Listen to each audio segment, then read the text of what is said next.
تیسری صلیبی جنگ۔ جب بیت المقدس پر قبضے کی خبر یورپ پہنچی تو سارے یورپ میں قہر کوہرام مچ گیا۔ ہر طرف لڑائی کی تیاریاں ہونے لگی۔ جرمنی، اٹلی، فرانس اور انگلستان سے فوجوں پر فوجیں فلسطین روانہ ہونے لگی۔ انگلستان کا بادشاہ رچارڈ، جو اپنی بہادری کی وجہ سے شیر دل سے مشہور تھا، اور فرانس کا بادشاہ فلپ ایکسٹرس اپنی فوجیں لے کر فلسطین پہنچے۔ یورپ کی اس متحدہ فوج کی تعداد 6 لاکھ تھی۔ جرمنی کا بادشاہ فریڈرک بربروسا بھی اس مہم میں ان کے ساتھ تھا۔ مسیحی دنیا نے اس قدر لاتعداد فوج ابھی تک فراہم نہ کی تھی۔ یہ عظیم الشان لشکر یورپ سے روانہ ہوا اور عکا کی بندرگاہ کا محاصرہ کر لیا۔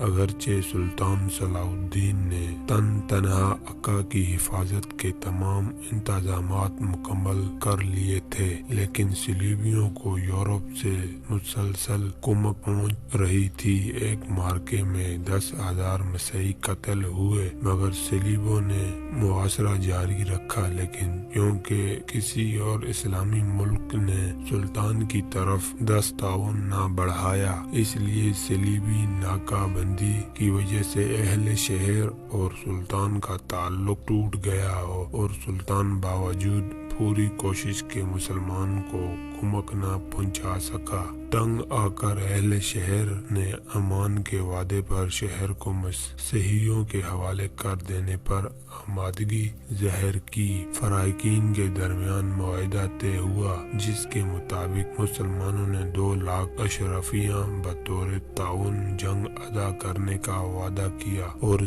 صلیب اعظم اور 500 مسیحی قیدیوں کی واپسی کی شرائط طے کرتے ہوئے مسلمانوں نے ہتھیار ڈال دیے۔ مسلمانوں کو اجازت دے دی گئی وہ تمام مال و اسباب لے کر شہر سے نکل جائیں، لیکن رچارڈ نے بدعہدی کی اور محصورین کو قتل کر دیا۔ عکا کے بعد صلیبیوں نے فلسطین کی بندرگاہ اسکیلان کا رخ کیا۔ اسکیلان پہنچنے تک مسیحیوں کا سلطان کے ساتھ 11 بار مقابلہ ہوا۔ سب سے اہم معرکہ ارسوف کا تھا۔ سلطان نے جواں مردی اور بہادری کی درخشندہ مثالیں پیش کی، لیکن کسی بھی مسلمان حکومت بالخصوص خلیفہ بغداد کی طرف سے کوئی مدد نہ پہنچی، لہذا سلطان کو پسپائی اختیار کرنی پڑی۔ واپسی پر سلطان نے اسکیلان کا شہر خود ہی تباہ کر دیا، اور جب صلیبی وہاں پہنچے تو انہیں اینٹوں کے ڈھیر کے سوا کچھ بھی حاصل نہ ہوا۔ اس دوران میں سلطان نے بیت المقدس کی حفاظت کی تیاریاں مکمل کی، کیونکہ اب صلیبیوں کا نشانہ بیت المقدس تھا۔ سلطان نے اپنے مختصر سی فوج کے ساتھ اس قدر عظیم لاہو لشکر کا بڑی جرأت اور حوصلہ سے مقابلہ کیا کہ جب فتح کی کوئی امید باقی نہ رہی تو صلیبیوں نے صلح کی درخواست کی۔ فریقین میں معاہدہ صلح ہوا، اور جس کی روز سے تیسری صلیبی جنگ کا خاتمہ ہوا۔ اس صلیبی جنگ میں سوائے عکا شہر کے مسیحیوں کو کچھ بھی حاصل نہ ہوا، اور وہ ناکام واپس ہوئے۔